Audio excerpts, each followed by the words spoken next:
शाफिओ इदरीस मालिक बाजुफर यफ्तज़ी शादीन अहमद ज़ीबफर बाद फजले हक़रीने जाने ऊ शाद बद अरवाह शागिरदाने ऊ रूह शादर सदर जन्नत शादवाद फस्र दी अज़ इल्म शाआबादवाद। हज़रत इमाम शाफी रहमतुल्लाह अलैहिর ব্যাপারে আছে, উনি যখন যুগের সবচেয়ে বড় ইমাম হয়ে গেলেন, আলেম হয়ে গেলেন, তখনও উনি ওনার আম্মার খেদমত করতেন।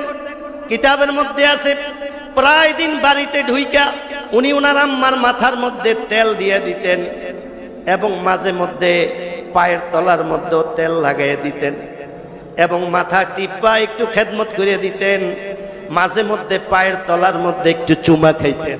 এটা হযরত ইমাম শাফি রহমতুল্লাহ আলাইহির আম্মা অনুমান করেন নাই। হঠাৎ একদিন বুঝতে পারছেন আমার ছেলে শাফি যেমন মাঝে মধ্যে আমার পায়ে চুমা খায়, উনি বললেন, শাফি তুমি কি আমার পায়ে চুমা খাইছো নাকি?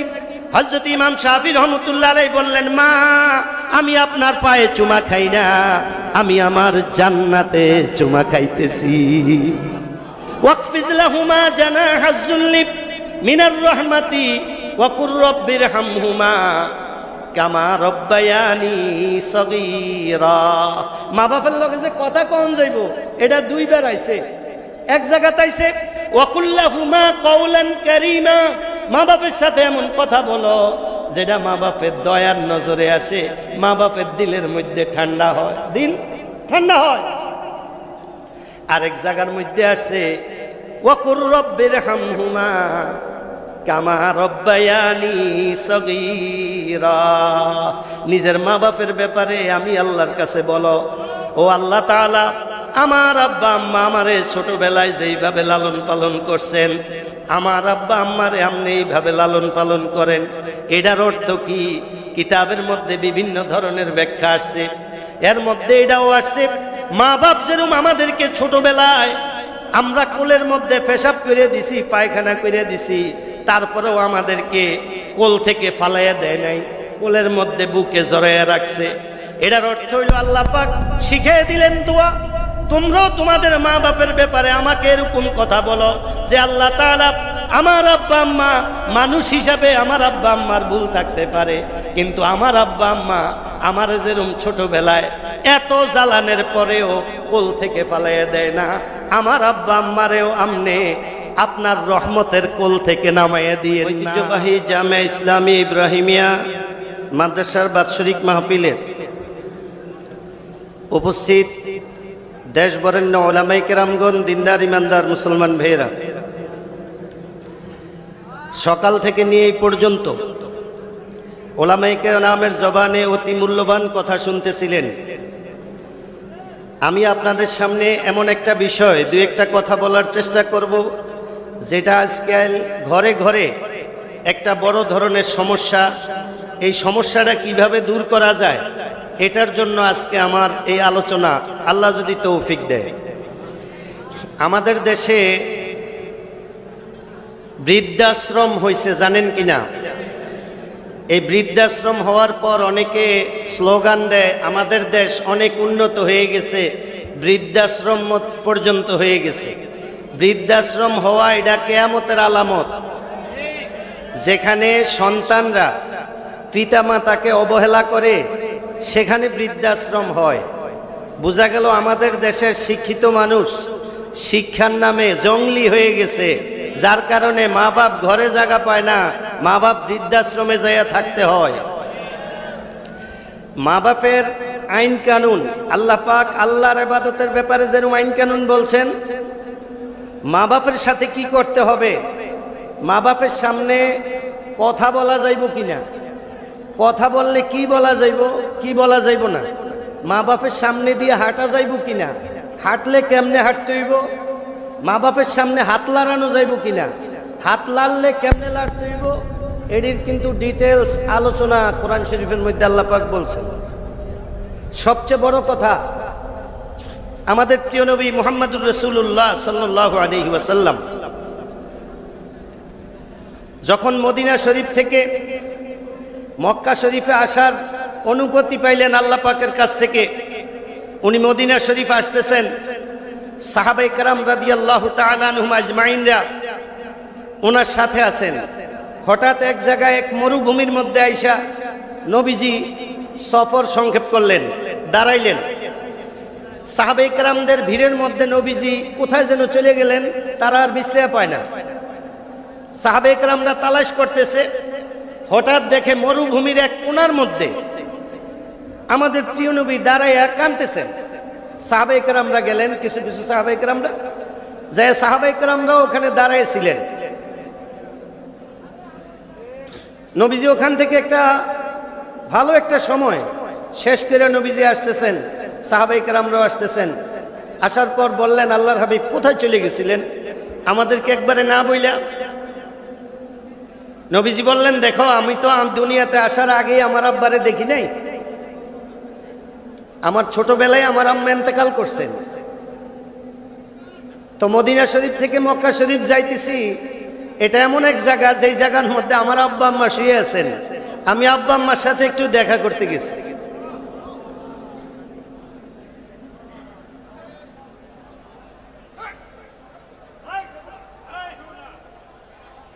আব্বা আম্মার সাথে দেখা করতে গেলেন নবীজি। আব্বা আম্মার সাথে দেখা করলে, মৃত আব্বা আম্মার সাথে দেখা করলে কি লাভ হইব, এটাও হাদিসের মধ্যে আছে। নবীজি বললেন, আমার সাহাবীরা শুনো, তোমরা তোমাদের যদি আব্বা আম্মা দুজন না থাকে অথবা দুজনের যে কোনো একজন দুনিয়া থেকে বিদায় নিছেন, তোমরা দৈনিক তাদের কবর জিয়ারত করবা।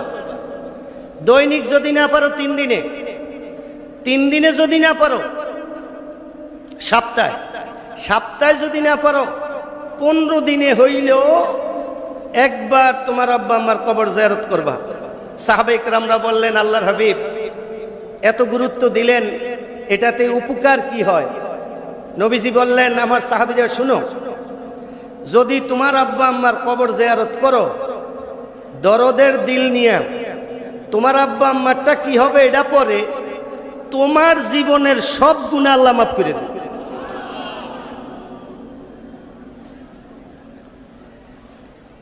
আমাদের নবীজি মসজিদে বসে রয়েছেন, একজন মহিলা আসতেছেন, একবারে গ্রাম্য।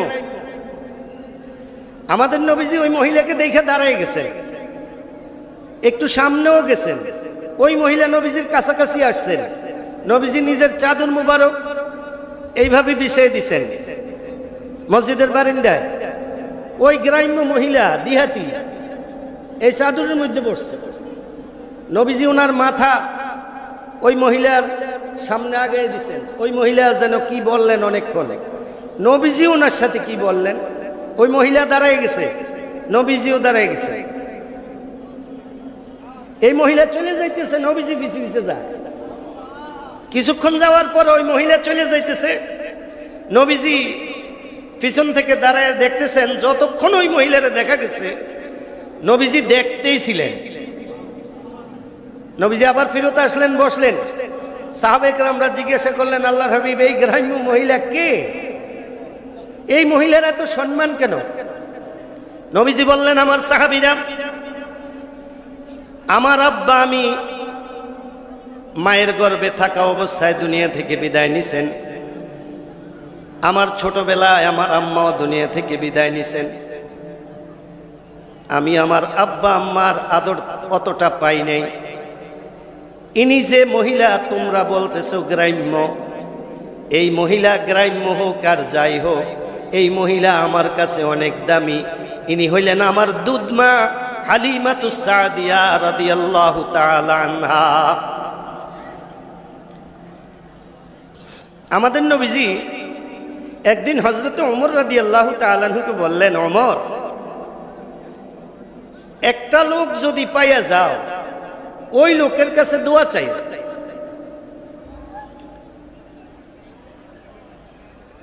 এমন সময় হযরত আলী রাদিয়াল্লাহু তাআলা আনহু আসছেন নবীজির সামনে। নবীজি বললেন, আলী তুমিও চলে আসছো? একটা লোক আছে এই নামে, তারে যদি পাইয়া যাও তার কাছে দোয়া চাই। হযরত ওমর রাদিয়াল্লাহু তাআলা আনহু বললেন, আল্লাহর হাবিব ওই লোকটার নাম কি? আমি কি দেখছি তাকে? কয় না, তুমি দেখো নাই, আমিও দেখি না। কই কি? নবীজি বললেন, এই লোকটার বাড়ি হইল ইয়ামান। লোকটার নাম হইল আওয়েস। লোকটা ইয়ামান দেশে কর্ন এলাকায় তার বাসা। সে আমার কাছে আসতে পারে নাই, আসতে চাইলে আমি তারে নিষেধ করতাম। আমি যখন উহুদের ময়দানে আমার দান্দান মোবারক শহীদ হয়েছে, তখন এই লোকটা ওই কর্ন এলাকায় বৈশা নিজের একটা দাঁত ভাঙছে, নিচের আমার একটা দাঁত ভাঙছে দেখা। পরে বলল নবীজির কি এটা ভাঙলো না এটা ভাঙলো, আরেকটা ভাঙছে। এইভাবে নিজের নিচের সব দাঁত শেষ। পরে কয় নিচের গুলা ভাঙলো না, উপরের গুলা, উপরের গুলাও শেষ। হযরত ওমর বললেন, আল্লাহর হাবিব, এই লোকটা আপনার কাছে আসে না কেন?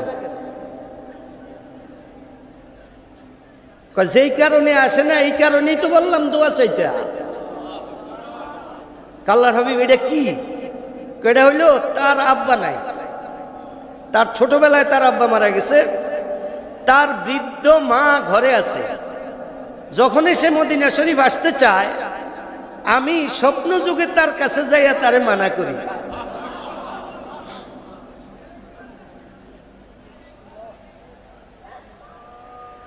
তার নাম হইল আওয়েস। আমরা যারে ওয়াজকুরুনি বলি, আসলে নাম হইছে আওয়েস। ইয়ামান দেশে কর্ন এলাকায় বাড়ি। আমরা যেটারে সংক্ষেপে বইলা পালাই ওয়াজকুরুনি, ওয়াজকুরুনি।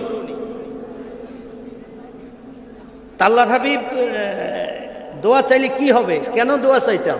হযরত ওমর বললেন, নবীজি বললেন, আমার সাহাবী ওমর শুনো, আলী তুমিও শুনো। আওয়েস হইছে এমন একটা লোক যে যখনই আল্লাহ পাকের কাছে হাত উঠায়, আল্লাহ তার দোয়া ফেরত দেয় না। হযরত ওমর বললেন, আল্লাহর হাবিব, আওয়েসের দোয়া এত দামি কেন? আমাদের নবীজি বললেন, সে তার মায়ের এত খেদমত করছে, এত খেদমত করছে, তার মা তার উপরে পরিপূর্ণ খুশি ছিলেন, আল্লাহও তার উপরে পরিপূর্ণ খুশি হয়ে গেছে মার কারণে। এখন আল্লাহ পাক আওয়েস যখনই হাত উঠায়, যা চায় আল্লাহ তাকে তা দিয়া দেয়। আমাদের নবীজি ইন্তেকাল হয়ে গেলেন।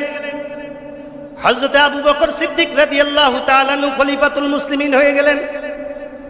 ইয়ামান দেশে যাওয়া হয় নাই, কর্ন এলাকার কাউরে দেখা হয় নাই। হযরত ওমর রাদিয়াল্লাহু তাআলা আনহু আমিরুল মুমিনিন হয়ে গেলেন। ওনার সময় উনি হজে গেলেন। হজে যাওয়ার পর আরফাতের ময়দানে খবর পাইলেন এইবার সবচেয়ে বেশি লোক বাহির থেকে আসছে, ইয়ামান দেশ থেকে। হযরত ওমর বললেন, হযরত আলী এদিকে আসেন, নবীজির ওই কথাটা কি মনে আছে নাকি? আওয়েস নামে লোকটা যে পাইলে দোয়া চাইতাম, এইবার যে ইয়ামানের লোক বেশি আসলো, সে কি এখানে আছে নাকি? হযরত ওমর রাদিয়াল্লাহু তাআলা আনহু আরফাতের ময়দানে এই বিশাল মাজমার মধ্যে বললেন, ভাই, ইয়ামান দেশের কারা সহজ করতে আসছো, তোমরা দাঁড়ায় যাও। ইয়ামান দেশের মানুষ সব দাঁড়ায় গেছে। হযরত ওমর রাদিয়াল্লাহু তাআলা আনহু ছিলেন আমাদের নবীর জামানায় সবচেয়ে বেশি ব্রেনি মানুষ। চোখের মধ্যে ছিল তীক্ষ্ণতা। এইভাবে সবার দিকে তাকাইয়া ওনার অনুভব হয়েছে এখানে নাই ওই লোকটা। নবীজি যেহেতু এত গুরুত্ব দিচ্ছেন, এত গুরুত্বপূর্ণ লোক হইলে আমার নজরে ধরা পড়তো আমার ধারণা। কয় তোমরা বসে যাও, এই ইয়ামানের লোক বসো। ইয়ামানের মধ্যে একটা জায়গা যে আছে কর্ন, এই কর্ন এলাকার লোকগুলা দাঁড়ায় থাকে। কর্ন এলাকার লোকেরা দাঁড়ায় গেছে, দাঁড়ায় রয়েছে। হযরত ওমর এইভাবে দেখলেন, দেখা ওনার মনে গাওয়া দিল যে এখানেও নাই। কিন্তু হযরত ওমর রাদিয়াল্লাহু তাআলা আনহু নিজের আসন থেকে ওই কর্ন এলাকার লোকদের কাছে গেলেন, যাইয়া বললেন, ভাই, কর্ন থেকে তোমরা যারা আসছো, তোমরাই কি শেষ না আরো কেউ আসছে? বলছে আরো 2-3 জন আরফাতের সে ময়দানের শেষের দিকে থাকতে পারে। হযরত ওমর এবং হযরত আলী দৌড়ে আরফাতের ময়দানের শেষে গেলেন। যাই দেখেন একজন লোক আছে ওখানে। বলল, ভাই, তুমি কি ইয়ামানের? বলছে হ্যাঁ। কয় তুমি কি আওয়েস নামে কাউকে চিনো? ওই লোক বলে উঠলো, কে? ওই পাগল। হযরত ওমর রাদিয়াল্লাহু তাআলা নুকে, বেটা তুই পাগল? আগে কহে আইসিনি? কয় আইছে। ও হেন উঠ সরাইতে আছে। হযরত ওমর রাদিয়াল্লাহু তাআলা দৌড়ে গেলেন, মাঠের শেষ প্রান্তে গিয়া দেখে যে উট দাঁড়ায় আছে দুই একটা, যে রাখাল সে নাই। হযরত আলী রাদিয়াল্লাহু তাআলা এবং হযরত ওমর রাদিয়াল্লাহু তাআলা দুজন এদিক সেদিক তাকাইতেছেন। হঠাৎ দেখেন এক কোণার মধ্যে একটা লোক নামাজের মধ্যে দাঁড়ানো। হযরত ওমর হযরত আলী দুজন ওখানে গেলেন, যাইয়া পিছনে দাঁড়ায় রইছেন। কিন্তু যে নামাজ পড়তেছে সে অনুমান করছে আমার পিছনে কেউ আছে। উনি নামাজ খুব দ্রুত শেষ করে ফেলাইছেন। শেষ করে পিছনের দিকে তাকায় দেখে দুইজন মানুষ, বাকি এদেরকে উনি চিনেন না। বাকি নাম শুনছেন, উনি কোনো কথা বলেন না। হযরত ওমর বললেন, ভাই আপনার নাম কি? বলল, আমার নাম আল্লাহর বান্দা। কয়, ভাই বুঝতে পারছি, কিন্তু আপনার আম্মা আপনাকে কি নামে ডাকে? উনি বইলা উঠলো, আপনি কে? আমার এত কথা জিজ্ঞানের? হযরত আলী রাদিয়াল্লাহু তাআলা পরিচয় দিলেন, ভাই ইনি হইলেন অর্ধ পৃথিবীর প্রেসিডেন্ট আমিরুল মুমিনিন ওমর ইবনুল খাত্তাব রাদিয়াল্লাহু তাআলা আনহু, আর আমি হইলাম আলী ইবনে আবি তালেব। আমরা আপনাকে তালাশ করতেছি। নবীজি বলছেন আপনি দোয়া করলে আল্লাহ কবুল করে। আমাদেরকে বলছে আপনার কাছে দোয়া চাওয়ার জন্য।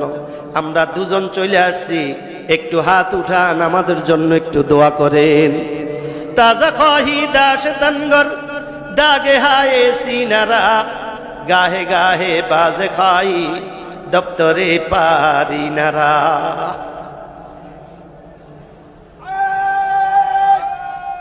নবীজির যুগে নবীজি বললেন, কালকে যে যুদ্ধ হইব এটার মধ্যে তোমরা যাইও, এই যুদ্ধের ময়দানে আমিও থাকব। যারা যাইব তারা সবাই আসছে। এর মধ্যে হঠাৎ এক সাহাবী আসছে।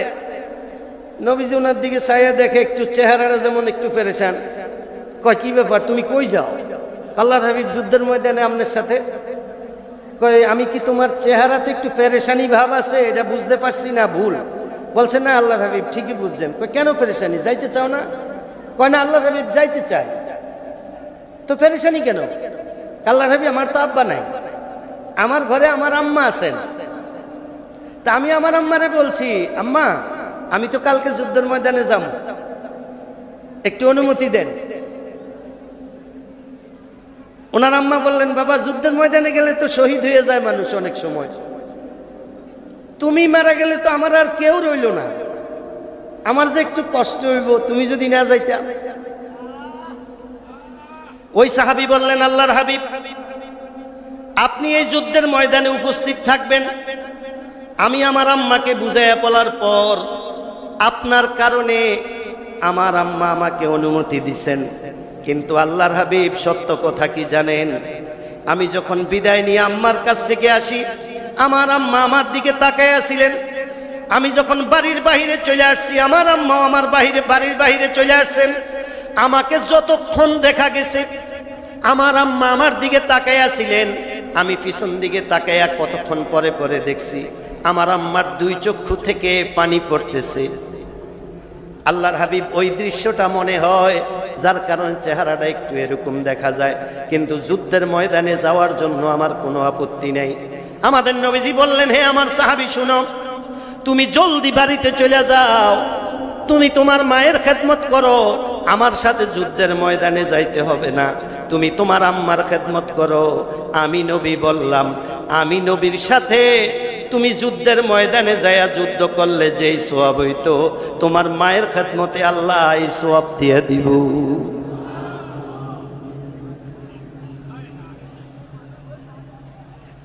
হযরতে ইমাম শাফি রহমতুল্লাহ আলাইহির নাম শুনছেন না?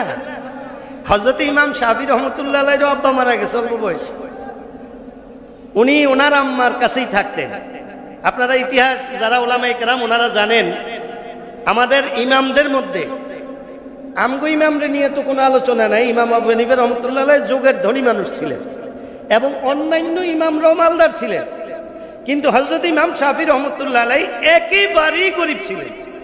উনি যে যখন বাড়ির কাছে মাদ্রাসায় লেখাপড়া করিয়া বাহিরে যাবেন, তখন কিন্তু ওনার কাছে কোনো টাকা পয়সা ছিল না। কিতাবের মধ্যে আছে উনি ওনার কিছু বেডিং পত্র বিক্রি কইরা ওনার আম্মাতে বইলা উনি মাদ্রাসায় গেছেন। ওনার আম্মা ওনারে দোয়া করে দিছেন, যুগের সবচেয়ে বড় ইমাম হয়ে গেলেন। আপনারা ওই যে পান্দেনামানা গুলিস্তার মধ্যে আছে, ইমামানে কে করদান ইজতিহাদ রহমতে হব্বর রওয়ানে জুমলাবাদ বু হানিফা বুদ ইমামে বাসফা আসর আজে উম্মতানে মুস্তাফা শাফি ও ইদরিস ও মালিক বাজফর ইফতজি শাদিন ও আহমদ জিবফর বাদে ফজলে হকরিনে জানে ও শাদ বদ আরওয়াহ শাগরদানে ও रूह शादर सदर जन्नत शादेवाद फस्र दी अज इल्म शाबादेवाद आमीन बोलेन आमीन। हजरत इमाम शाफी रहमतुल्लाह अलैहिর ব্যাপারে আছে, উনি যখন যুগের সবচেয়ে বড় ইমাম হয়ে গেলেন, আলেম হয়ে গেলেন, তখনও উনি ওনার আম্মার খেদমত করতেন। কিতাবের মধ্যে আছে প্রায় দিন বাড়িতে ঢুইকা উনি ওনার আম্মার মাথার মধ্যে তেল দিয়ে দিতেন এবং মাঝে মধ্যে পায়ের তলার মধ্যে তেল লাগাইয়া দিতেন এবং মাথা টিপা একটু খেদমত করে দিতেন। মাঝে মধ্যে পায়ের তলার মধ্যে একটু চুমা খাইতেন। এটা হযরত ইমাম শাফি রহমতুল্লাহ আলাইহির আম্মা অনুমান করেন নাই। হঠাৎ একদিন বুঝতে পারছেন আমার ছেলে শাফি যেমন মাঝে মধ্যে আমার পায়ে চুমা খায়, উনি বললেন, শাফি তুমি কি আমার পায়ে চুমা খাইছো নাকি? হযরত ইমাম শাফি রহমতুল্লাহ আলাইহি বললেন, মা আমি আপনার পায়ে চুমা খাই না, আমি আমার জান্নাতে চুমা খাইতেছি। এই যে আমরা এত মানুষ হজে যাই, কত টাকা পয়সা খরচ করে যায় না, এখন তো 7 লাখও লাগে, ঠিক না? এই যে হজ কবুল হয় এটার কোনো গ্যারান্টি আছে? এনে একটা কথা জানি না রাখেন, তাইলে বুঝবেন আমগো হজের পজিশনটা কই আছে। হযরতে মুফতি শফি সাহেব রহমতুল্লাহ আলাইহি ওনার তাফসিরে মারফুল কোরআনের মধ্যে লেখছেন যে হজ যাগো কবুল হয়, এই যে শয়তানরে কঙ্কর মারে না, কঙ্কর মারলে যার কঙ্করটা ফেরেশতারা আসমানে নিয়ে যায় তার হজ কবুল। এখন যে প্রতিদিন বিকাল বেলা ট্রাকে ট্রাকে পাথর সরান লাগে এটা জানেননি তো? আসমানও যদি কবুল অন্য গড়ি লইয়া যায় এডিকা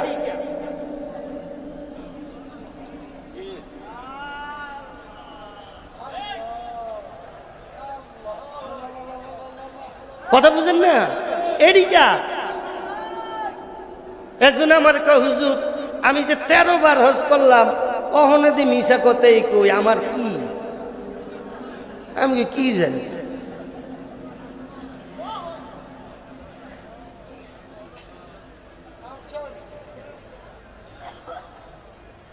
এরকম কোরবানির ব্যাপারেও আছে। আমগো নবীর বরকতে কোরবানি কবুল হইতো কার জানেন? এটা বুঝা যাইতো দুনিয়া।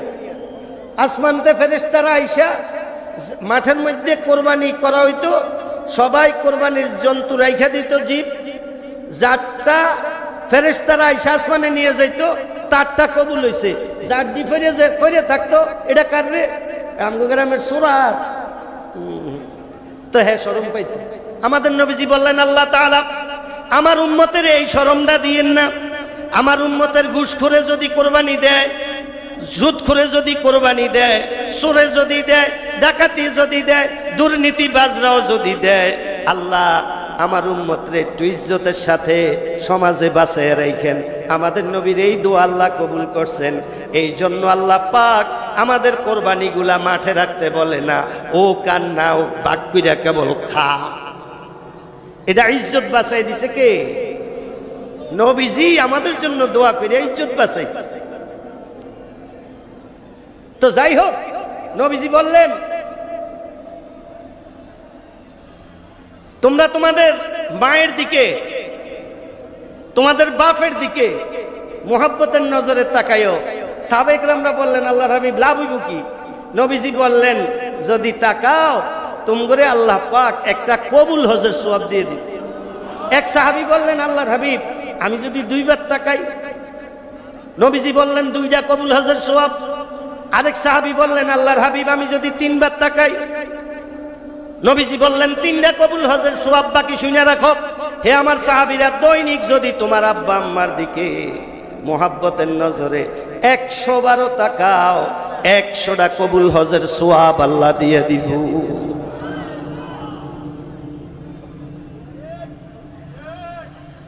তাহলে মা বাপের খেদমতের মধ্যে মা বাপের দ্বারাতে লাভ আসেনি, এটা তো জেতা মা বাপের দ্বারাতে লাভ। ঠিক আছে, মরা মা বাপের দাও বলছি কি, মরা মা বাপের কবরও গেলে জীবনের সব গুনাহ যে সন্তানে যায় হের মা। তাহলে এত ফজিলতওয়ালা না মা বাপ? এত ফজিলতওয়ালা যদি মা বাপ হয়, মা বাপের সামনে কথা কেমনে কমু, মা বাপের সামনে হাঁটমু কেমনে, আতপাওলার মুখী কথা বলার অনুমতি আছে না নাই? এডিও কোরআন শরীফের মধ্যে আছে। তাইলে দেখেন আমগো মা বাপের লগে সম্পর্ক ঠিক আছে না নাই? ওয়ালা তাকুল লাহুমা উফফিন ওয়ালা তানহারহুমা ওয়া কুল লাহুমা কাওলান কারীমা। আল্লাহ পাক বলেন, আমার বান্দারা মা বাপের সামনে এমন কত কথা বইল না যেই কথায় মা বাপ কষ্ট পায়, কষ্ট পাইয়া আফসোসের কোন শব্দ বাহির হয়ে যায়।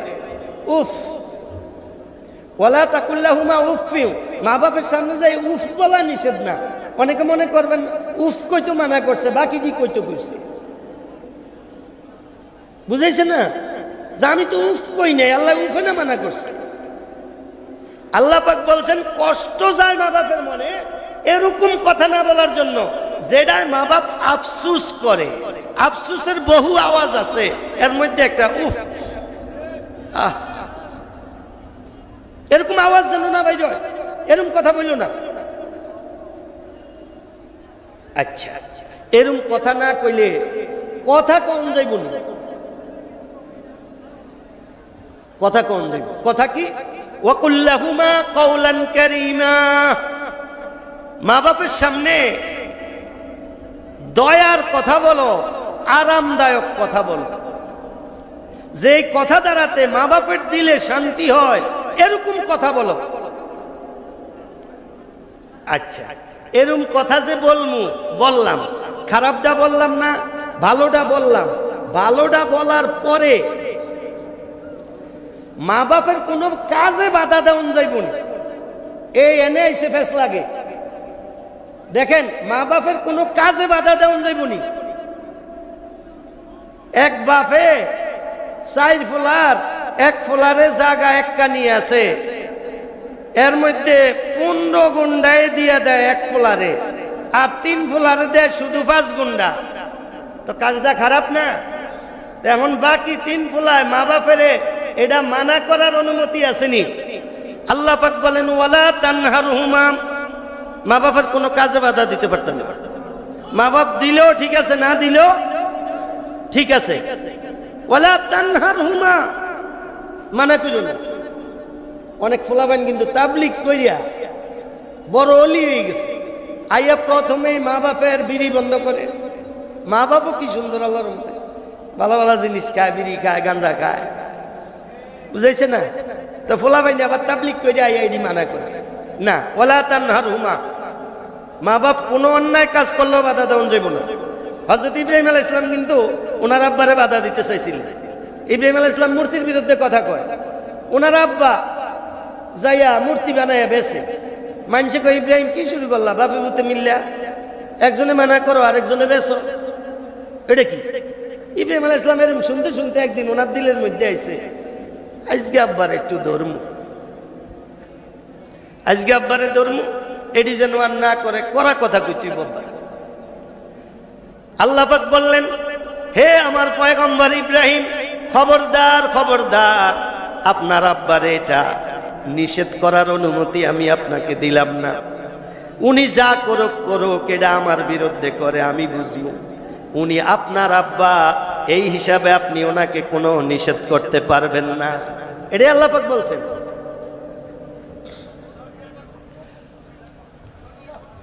ওয়ালা তাকুল লাহুমা উফফিন ওয়ালা তানহারহুমা ওয়া কুল লাহুমা কওলান কারীমা। এটা গেছে। এবার আইন, মা বাপের সামনে আতলারুন যাইবনি, মা বাপের সামনে ফাউলারুন যাইবনি, মা বাপের সামনে আড়ন যাইবনি। এডি জানার বিষয়, এটাও আছে কোরআন শরীফের মধ্যে। ওয়াকফিজ লাহুমা জানাহাজ যুল্লি মিনার রহমাতি, আপনি পরোं को नरम कर दो अपनी वालिदैन के सामने।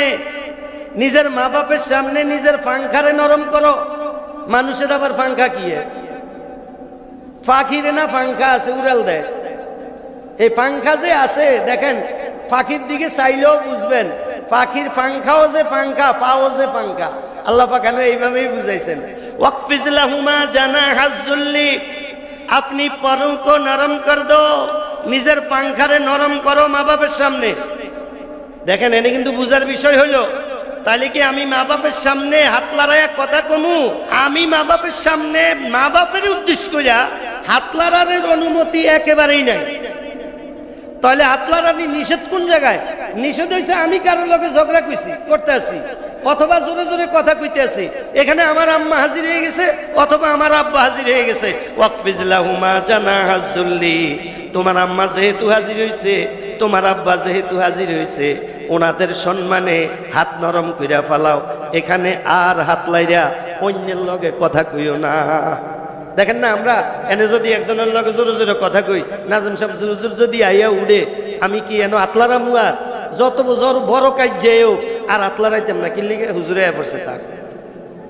এ আল্লাহ পাক এটাই বুঝাইতে চাইছেন, ওই মা বাপের সামনে হাত লাগানোর অনুমতি কোনোভাবেই নাই।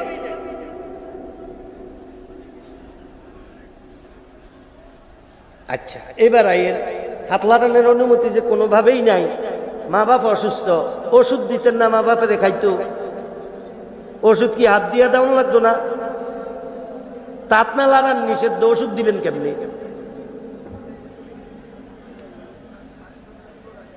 মা বাপের উপকারের জন্য যেটা ওটা করুন। এটা যদি হাত লাগানো লাগে পারবেন, আবার যদি মা বাপের ফারানো লাগে এটাও পারবেন। কেমনে জানেননি? মার কোমরও ব্যথা অথবা আব্বার কোমরও ব্যথা করে আমার কোমরটা একটু ফারাইয়া দে, প্রথমে হাত দিয়ে দিলেন, কি হাত দিয়ে দে একটু ফারাইয়া দে। আয় হায়, মা বাপের উপরে পাউডি কেমনি, কত বড় কথা। না না, এনো দরবেশি কাটতো না, এন মা বাপের ফারাইতে মা বাপের ওয়ার্ডারে, বুঝেন না? হেন আবার দরবেশি দেন না। আল্লাহ কইছে ওয়াকফিজ লাহুমা, আমি নাই তো মা বাপ মইরা শেষ। দরবেশি বুঝিয়া করণ লাগবে, বুঝছেন?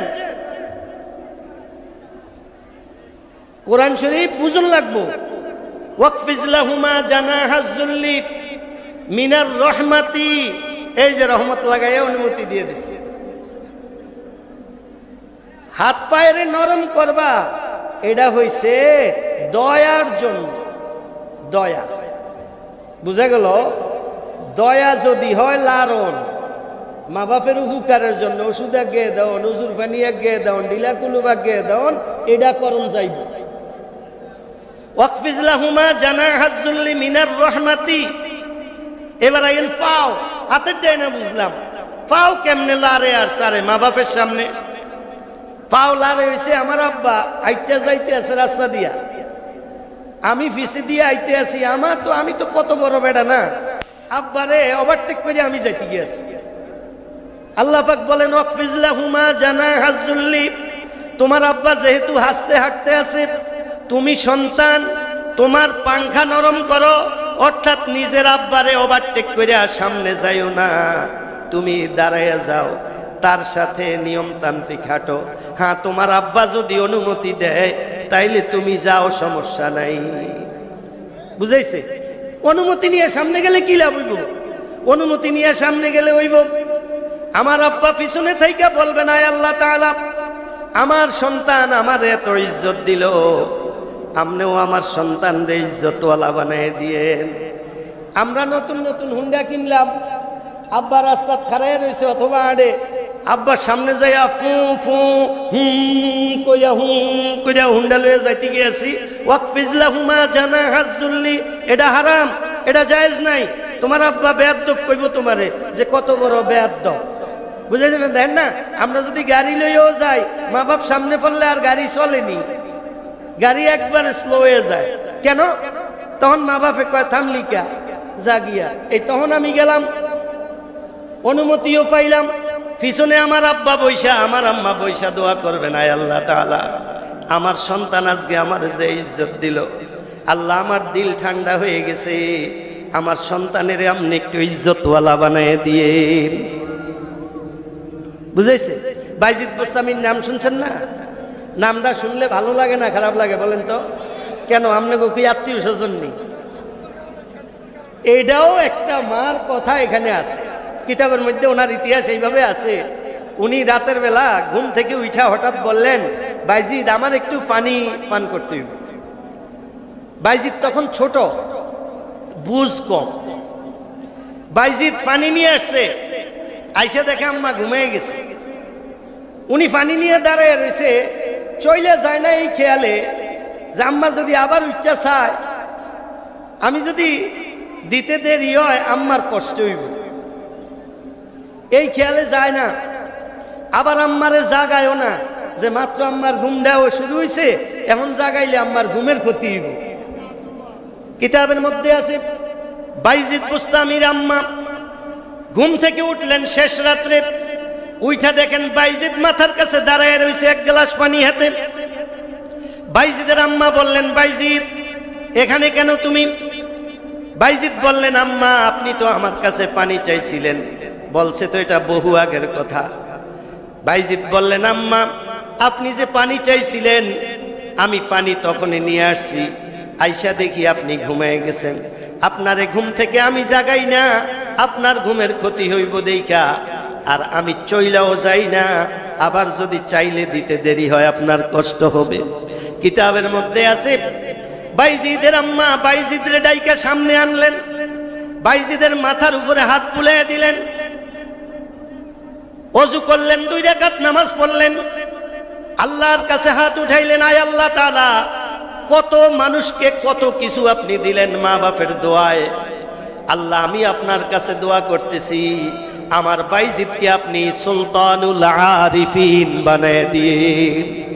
আল্লাহ এমন কবুল করছে কিয়ামত পর্যন্ত বাইজিদ মুস্তামিরে মানুষ নিজের মা বাপ সন্তান আদির মতো চিনব এবং দোয়াই করতে থাকবে। আচ্ছা, এবার হইলো আমার শেষ কথা। এটা কি? কোরআন শরীফের মধ্যে সবচেয়ে বড় সূরা কোনটা জানেননি? সূরাতুল বাকারা। বাকারা মানে গরু, আর বাকারা হইছে গরু হইয়া আবার গাই গরু। আল্লাহ আর কোনো নাম পায় না, এককারে কোরআন শরীফের সবচেয়ে বড় সূরাটায় আবার এককারে শুরু দিয়ে এককারে গরু সূরা, এটা শুনতেই কেরম লাগে, আবার গাই গরু সূরা, এটার দরকার কি আছে আল্লাহ? এখানেও আল্লাহ পাক মা বাপের গুরুত্ব বোঝানোর জন্য এই সূরার নাম রাখছেন সূরাতুল বাকারা। উলামায়ে কেরামদের থেকে আপনারা হয়তো এটার ব্যাখ্যা আপনারা শুনছেন।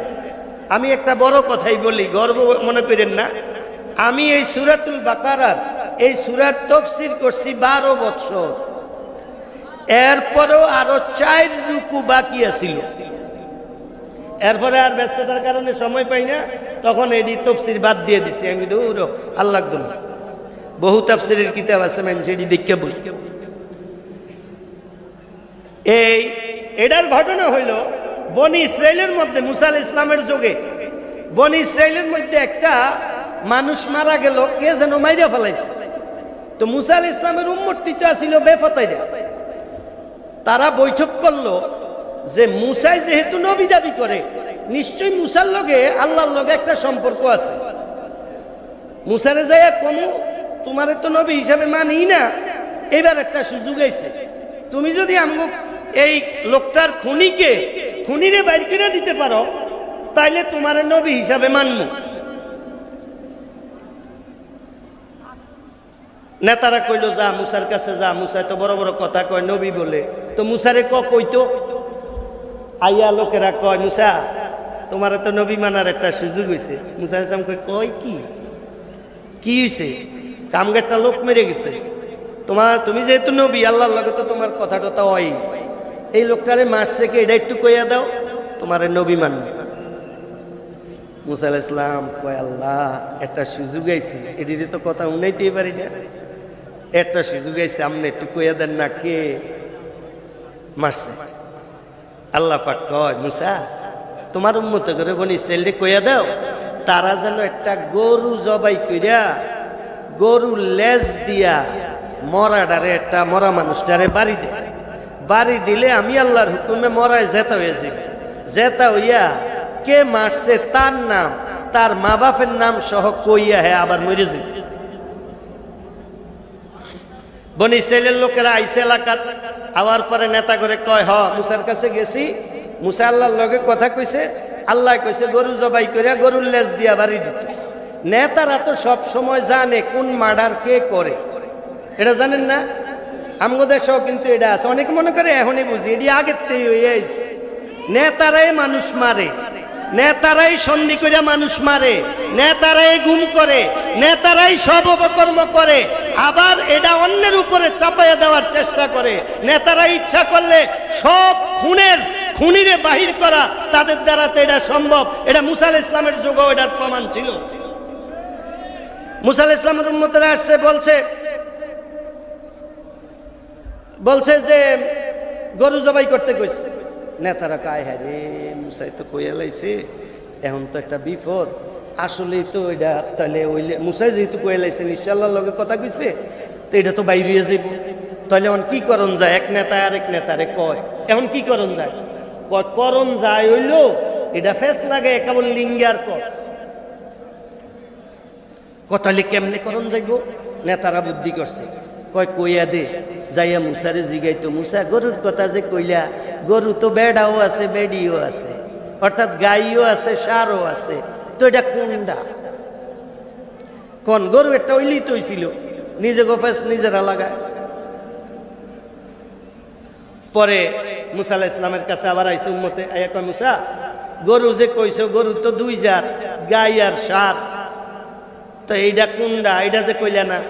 মুসা আলাইহিস সালাম কয় আরে উম্মত এটা বাকি রয়েছে না, আমার আর নবী হওয়ার কোনো সুযোগ নেই।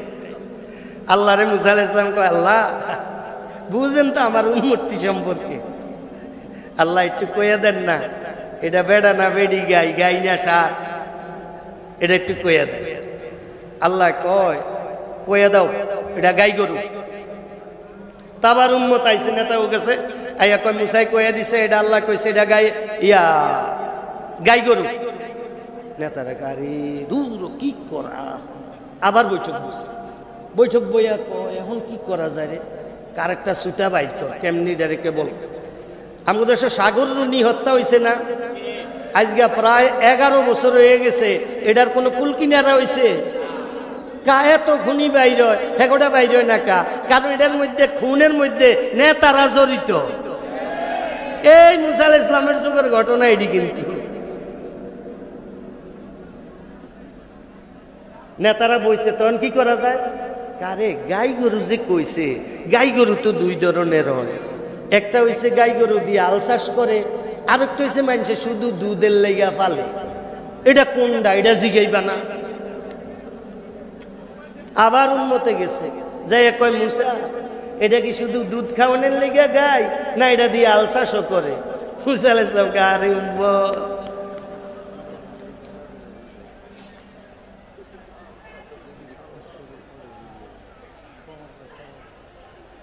আল্লাহ রে কয় আল্লাহ রাগ হইেন না, আমার উম্মতে আবার উগা কথা লইয়া আইছে, এটা কি গাই গরু যে এটা কি দুধের নাকি আল চাষ করে এটা দিয়া? এবার আল্লাহ আস্তে আস্তে কঠিন হইতে আছে। আল্লাহ পাক বললেন লা তাসকিল হারসা, মুসা বইলা দাও এটা এমন দুধের গাই যেটা জীবনও জমিনে কোনো কাজে যায় নাই, এমন কি মুসাল্লামাতাল লা শিয়াতা ফি, এই গাই গরুর মধ্যে একটা দাগও নাই, আদর কইরেও এটারে কেউ একটা থাবর চটকানা জীবনে দেয় না। এটা এত আদরের গরু, শুধু দুধের জন্য। এবার আইছে উম্মতেরা আয়া কয়, মুসাই কয়ে দিছে এটা দুধের গাই, এটা জীবনও ক্ষেত কাম করতে যায় না এবং এটার শরীরে কোনো দাগ নাই। এইবার নেতারা বলছে কি করা যায় রে। এইবার উঠছে কথা, আরে রঙের কথাটা তো কইলাম না এই পর্যন্ত। রংডা এই কেবল উড়াল দিয়া এরপরস মুসা একটা কইলেই গরুর রঙের কথা কইছ, জিজ্ঞাইছ? কয় না, কথাটা জিজ্ঞাইয়া উম্মত আবার আইসা কয় মুসা জানো তো আমগো কাজটা গুরুত্বপূর্ণ, তুমি তো রঙের কথাটা কইলা না। এবার আল্লাহ আরো রাগ হইছে। আল্লাহ কয় মুসা এটা নীল কালার, নীল গায়। আকাশি কালার যদি হইয়া থাকে, কেউ আজ পর্যন্ত আকাশি কালারের গরু দিছে দেখছেন? অথবা নীল গায়ে যদি হইয়া থাকে, যেটা আমরা নাম শুনি, এটাও কি এনের কেউ দেখছেন? আবার এরুম্মা গরু কেউ ফালে, আবার এটার দুধ কেউ খায়, বাজারও আজ পর্যন্ত শুনছেন এটার দুধ আইতে? এটা যখন মুসা আলাইহিস সালাম কইয়া দিছে, উম্মতে আইয়া যখন কইল, নেতারা কয় কাম হইছে। এবার মুসাও রাগ হয়ে গেছে, আল্লাহ রাগ হয়ে গেছে। খুদা আল্লাহ এটা তেমন কথাই কইছে যেন এটা আর নাই। আল্লাহ কি আন্দাজি কথা কয়? নবীরা কি আন্দাজি কথা কয়? যেহেতু আল্লাহর কথা আল্লাহ বলে দিছে, মুসা আলাইহিস সালাম নবী বলে দিছে, নিশ্চয়ই এটা আছে। তারা বুঝে নাই। এবার নেতারা কয় আবার বিশ্বাস ফাইনে বাইর কর, আমরাও তো চাই, এত বড় একটা খুন হয়ে গেল, বাইর কর। উদ্দেশ্য হইল এবার বলে এটা আল্লাহ রাগ করিয়া কইছে, মুসাও রাগ করিয়া। এই কালারের কি আবার গরু আছে নাকি দুনিয়ায়? এরম গরু আবার কেউ পালে নাকি? তালাশ করতে করতে করতে করতে করতে করতে করতে করতে করতে করতে পৃথিবীর এক প্রান্তে যাইয়া এই কালারের গরু একটা হয়ে লাইছে। হ্যাঁ, আল্লাহ কারে কয়?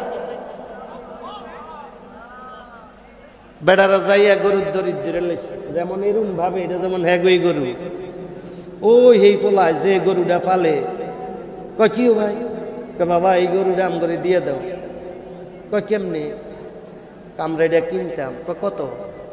গরুর দাম যা আছে দিয়ে দিই। আরে না, আমরা কি গরু বেশি নি, এটা আমি দুধ বেচা খাই। পরে কয় গরুর যা দাম আছে ডবল। দুরুমি আমরা গরু বেচুন জানি, আমাকে এটা ছাড়া আর কি আছে? 10 গুণ বেশি দিব। আরে নাম করে না কইছি বেচতাম না। কাচ্চা গরু এক পাল্লা তুডামু, চান্দি এক পাল্লা তুডামু, রূপা, তাইলে দিবানি। আরে না, এক কথা কয়বার কইতাম, এটা না বেচতাম না কইলাম। কাচ্চা যাও, এক পাল্লাত স্বর্ণ আর এক পাল্লাত গরু, এটা কি ছোটখাটো গরু? এক পাল্লাত গরু, এক পাল্লাত স্বর্ণ, গরুর ওজনে স্বর্ণ দিয়ে দিন। কামনারা একটু খারান, এতক্ষণ বেছে না, অন খারান। দৌড় দিয়া ফলায় বাড়িতে গেছে, যে কয় মা গরুটা বেচালাম।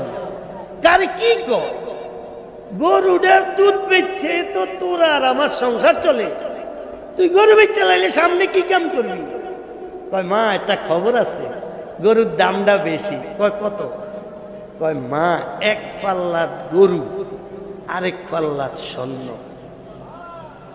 মা চিল্লানি দিয়ে উঠছে খুশিতে, খুশিতে আত্মহারা বইলা উঠলো, আমার বাবারে এতদিনে বুঝি আমার আল্লাহ আমার দোয়া কবুল করছে। আল্লাহ রে, আজকে এতটা বছর বলি আল্লাহ আমার স্বামী নাই, আমার একমাত্র সন্তান কত কষ্ট কইরা কইরা আমারে লালন পালন করে।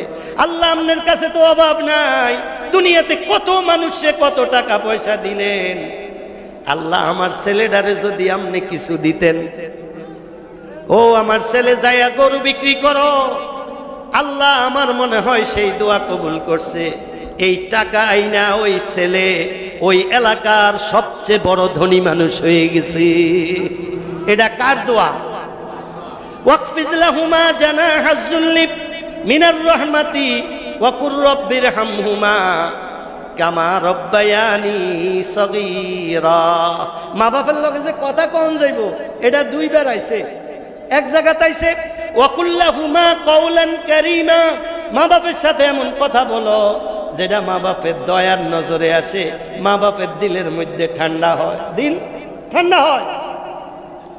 আরেক জায়গার মধ্যে আসে ওয়াকুর রব্বিরহামহুমা কামা রব্বায়ানি সগীরা, নিজের মা বাপের ব্যাপারে আমি আল্লাহর কাছে বলো, ও আল্লাহ তাআলা আমার আব্বা আম্মা আমারে ছোটবেলায় যেইভাবে লালন পালন করছেন, আমার আব্বা আম্মারে আপনি এইভাবে লালন পালন করেন।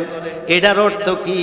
কিতাবের মধ্যে বিভিন্ন ধরনের ব্যাখ্যা আসছে, এর মধ্যে এটাও আসছে মা বাপ যেরকম আমাদেরকে ছোটবেলায় আমরা কোলের মধ্যে পেশাব করে দিছি, পায়খানা করে দিছি, তারপরেও আমাদেরকে কোল থেকে ফালাইয়া দেয় নাই, কোলের মধ্যে বুকে জড়াইয়া রাখছে।